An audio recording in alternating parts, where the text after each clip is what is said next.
जवळपास आपला 10 लोकांचा शव मिळाला होता आणि 12 लोक असे होते जे आणि ते विझवण्याचा प्रयत्न केला. या सर्व झाल्यावर आपल्या MIDC क्षेत्रामध्ये शासनाने त्याची दखल घेतली होती या इन्सिडेंटची आणि या अनुषंगाने करून त्यांच्या स्थलांतरणाबाबत शासन एक कृती आराखडा तयार करणार आहे असे सूचना दिले. त्या अनुषंगाने त्या कृती आराखड्याचे लोक आहे त्याच्यामध्ये उद्योगचे लोक आहेत, it is chaired by principal secretary, डिपार्टमेंटचे अधिकारी आहे, म्हणजे इन ऑल की जे या स्थलांतरण बाबत जे निगडीत स्टेक होल्डर्स आहेत त्यांचा या समितीमध्ये समावेश आहे. यानंतर आज परत मध्ये या सर्व एजन्सीचे म्हणजे कॉर्पोरेशन, लेबर डिपार्टमेंट, आपला उद्योग डिपार्टमेंट आणि समिती आहे ते त्यांचा पुढचा निर्णय देणार. सो बेसिकली याच्यामध्ये दोन्ही गोष्टी आहेत की आता काय परिस्थिती आहे आणि जिथे आपल्या MIDC डोंबिवलीमध्ये एक कंपनीमध्ये आग लागली होती. त्या ठिकाणी आपली महानगरपालिका तसेच MIDCची जी अग्निशमनचं दल आहे ते दाखल झाले.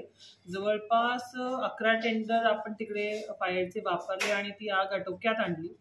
त्यासोबतच आपण जे MIDCचे अधिकारी आहेत त्यांना सुद्धा तिकडे बोलवलं होतं आणि त्यांच्या मार्फत ते इन्व्हेस्टिगेशन होऊन ते फायर का लागला याच्या बाबतीमध्ये सगळं रिपोर्ट केला जाईल. सोबत एक जो मागची आग लागल्यानंतर शासनामार्फत माननीय मुख्यमंत्री महोदयांच्या निर्देशाप्रमाणे एक कृती आराखडा समितीची स्थापना केली होती. त्या समितीचे अध्यक्ष म्हणून माननीय प्रधान सचिव उद्योग आहेत. उद्योग मंत्री साहेबांनी सुद्धा याची बैठक घेतली होती आणि त्यांनी स्पष्ट निर्देश दिले होते की जे कंपनीज आहे त्यांचं कॅटेगरायझेशन ABC अति धोकादायक सामान्य असं करून त्यांचं स्थलांतरण बाबतचा एक कृती आराखडा वेगवेगळ्या डिपार्टमेंटच्या समन्वयाने बनवावा. त्या समितीची आतापर्यंत 3 मीटिंगा झालेल्या आहेत. त्यासोबतच त्या मीटिंगमध्ये झालेल्या चर्चाचे प्रमाणे तिकडे जे इंडस्ट्रीज आहेत त्यांचं स्थलांतरणाबाबत कारवाई करण्यासाठी एक उपसमिती नेमलेली आहे जी त्या लोकल एरियाचं सर्वेक्षण करणार. त्यामध्ये कामगार विभाग, इंडस्ट्रीज, MPCB, कॉर्पोरेशन वगैरे सगळे अधिकारी असणार आहे आणि त्यांच्या मार्फत सध्या सर्वेक्षणची कारवाई सुरू आहे. हे असतानाच ह्याची आग लागली, त्यामुळे आपण क्विक रिस्पॉन्स म्हणून आपल्याकडनं जी योग्य कारवाई आहे ते केलेली आहे आणि कुठलीही जीवितहानी आजूबाजू झाली. मॅडम, मुदाम कंपनीमध्ये स्फोट झाल्याच्या नंतर त्या ठिकाणी 13 जणांचा मृत्यू झालेला आहे. त्यानंतर समिती गठीत करण्यात आलेली आहे. आतापर्यंत या समितीने काय त्या अहवालामध्ये सादर केलेलं आहे, काय नोंदी केलेल्या आहेत आणि किती दिवसामध्ये हा अहवाल जो आहे तो शासनाला सादर होणार आहे? 28 मे 2024चे शासन निर्णयाच्या अनुषंगाने कृती आराखडा समितीची स्थापना करण्यात आलेली आहे, ज्याच्यामध्ये प्रधान सचिव माननीय उद्योग यांच्या अध्यक्षतेखाली ती समिती आहे.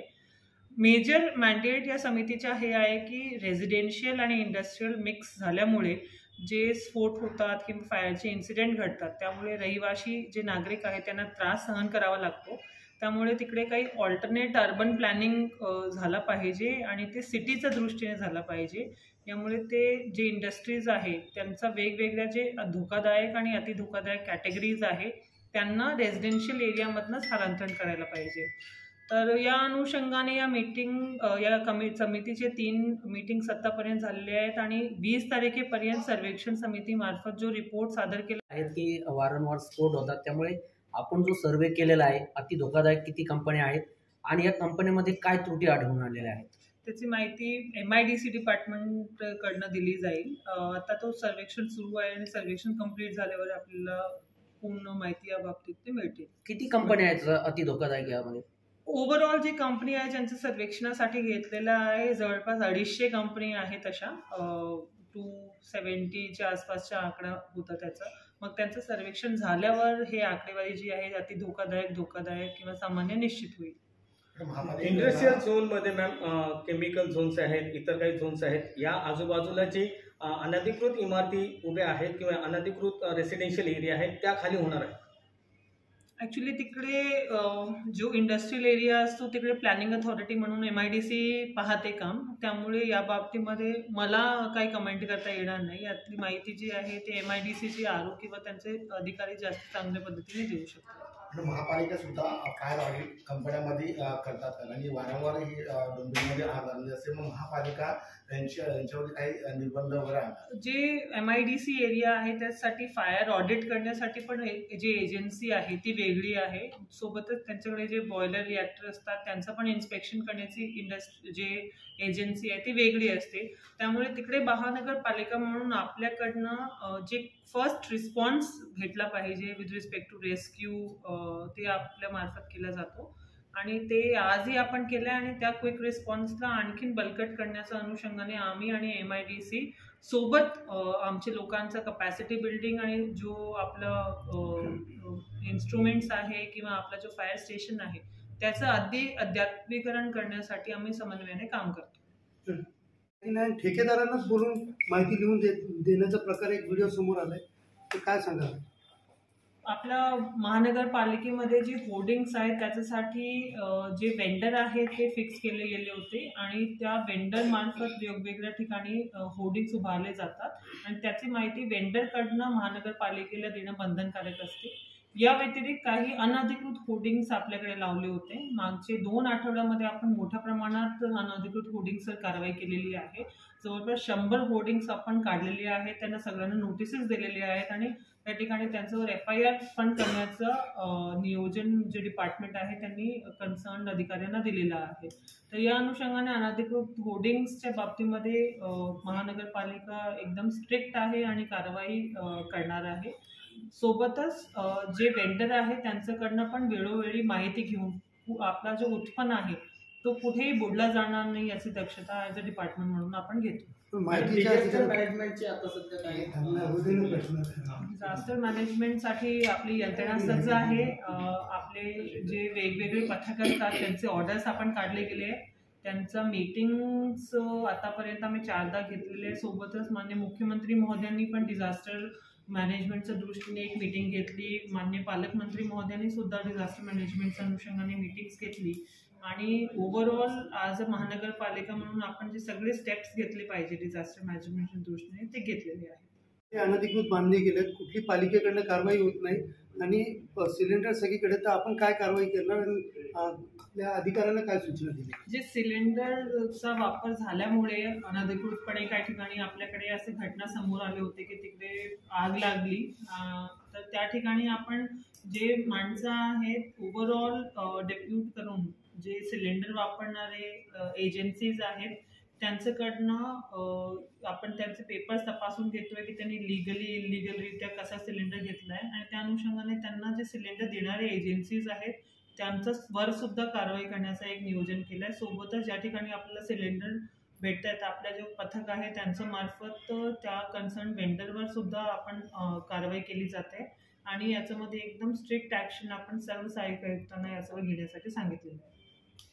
मोठा पाऊस पडलेला आहे. गोविंदवाडीसारखा परिसर अनेक जलमय झालेला आहे. नाले सफाई झाले नसल्याचा आरोप केला जातोय आणि आता स्पष्ट सर्वच पक्षांनी म्हटलेलं आहे की नालेसफाईचे टेंडर देऊ नका, बंद करा, कारण पाऊस आला, पाणी आलं तर हीच परिस्थिती राहणार आहे. तर तुमच्या अनुषंगाने पाहणी केल्यावर किती टक्के नालेसफाई झाली आहे आणि ज्यांनी नालेसफाई केली नाही त्यांच्यावर काय कारवाई होणार? आपल्या कल्याण डोंबिवलीमध्ये 10 वॉर्ड आहे. 10ही वॉर्डमध्ये नालेसफाईची कामं करण्यात आलेली आहे.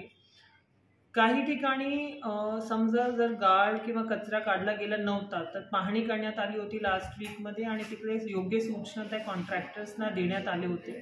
नालेसफाईचा एक राऊंड ऑलरेडी आपण एप्रिलपासून आतापर्यंत घेतलेला आहे आणि जिथेही काही वेळेला असं पण होतं आहे की भरती आल्यामुळे जो खाडी किनारा आहे आपला काही तिकडनं कचरा किंवा पाण्याचा जो प्रमाण आहे तो परत आपल्याकडे बॅकफ्लो मारतो. हा स्ट्रॉंग वॉटर ड्रेनेजचा कॉम्प्लेक्स प्रॉब्लेम असल्याने आपण एक इंटिग्रेटेड पद्धतीने स्ट्रॉंग वॉटर ड्रेनेज मॅनेजमेंटसाठी अख्ख्या शहराचा ॲक्शन प्लॅन तयार करण्याचं नियोजन केलं आहे. सोबतच रेन वॉटर हार्वेस्टिंगवर आपल्या महानगरपालिकेमार्फत आपण एक योजना राबवण्याचा विचार केला आहे.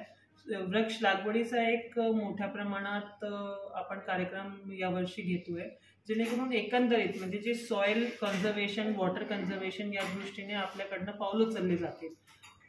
नाला सफाई योग्यरित्या झाली पाहिजे आणि याच्यामध्ये जर कुठे त्रुटी आढळल्यास आपण त्या ठिकाणी योग्य कारवाई करू. सोबत नाला सफाई जी आहे ती एकदाची प्रोसेस नव्हे, तर हे एक कॉन्टिन्युअस प्रोसेस आहे. आणि जेव्हा पाऊस पडला तरी जर समजा एखाद्या ठिकाणी ब्लॉकेज झाला तर कंट्रॅक्टर जे आहे त्यांना सूचना दिलेली आहे की ते त्या ठिकाणी उपस्थित राहतील आणि लगेच जो वे आहे त्याला फ्लश करून क्लिअर करतील. पावसाळ्याजवळ दुकाने दुकान इमारती आहेत. दरवेळी कल्याण डोंबिवलीमध्ये अनेक इमारती ज्या आहेत त्या पावसाळ्यामध्ये केल्या जातात. आपण काही सूचना दिलेल्या आहेत. आपण धोकादायक आणि अतिधोकादायक इमारतीची यादी आपल्या अनधिकृत बांधकाम विभागामार्फत ऑलरेडी जाहीर केलेली आहे आणि त्या अनुषंगाने जी बिल्डिंग्स आहेत त्यांच्यावर सगळ्यांना नोटीस बजावलेली गेली आहे. जी अतिधोकादायक इमारती आहे, पाऊस पडल्यावर आपण तात्पुरता स्वरूपात तिकडे काही लोकांना रिकामा करून घेतो, तिकडे आपण लोकांना दुसऱ्या ठिकाणी स्थलांतरित करतो. जे फ्लडिंग पॉईंट्स आहेत त्याचीही पाणी डिपार्टमेंटकडनं करण्यात आलेली आहे आणि लोकांना जिथे जिथे स्थलांतरांची गरज पडते तिकडे पाणी, जेवण याचं योग्य नियोजन जो आहे तो आपल्या डिपार्टमेंटकडनं आराखडा बनवण्यात आलेला आहे.